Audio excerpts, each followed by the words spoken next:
আপনার জীবনে কখনো কি এমন হয়েছে যখন সবাই আপনাকে বলেছে আপনাকে দিয়ে কিছু হবে না?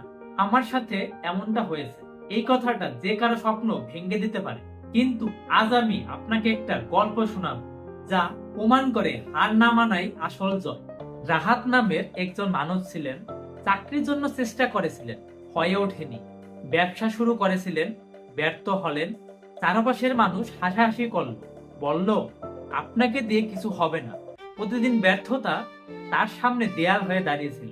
কিন্তু একদিন তিনি নিজেকে প্রশ্ন করলেন, আমি কেন হাল ছাড়বো? একবার ব্যর্থ হলে কি সব শেষ?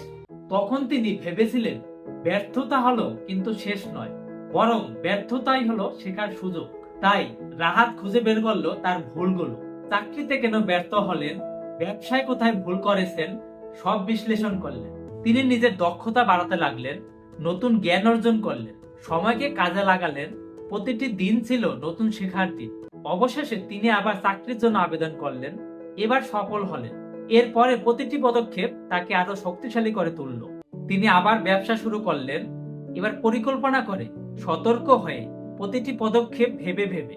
আর সেই ব্যবসায়ী তাকে সফলতার দরজায় পৌঁছে দিল। যে মানুষটিকে এক সময় সবাই অবহেলা করেছিল, সেই মানুষকে সবাই অনুকরণ করে। কেন? কারণ তিনি হাল ছাড়েননি।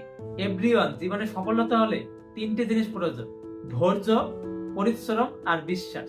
এই তিনটে জিনিস থাকলে জীবনে সফল হতে পারবেন।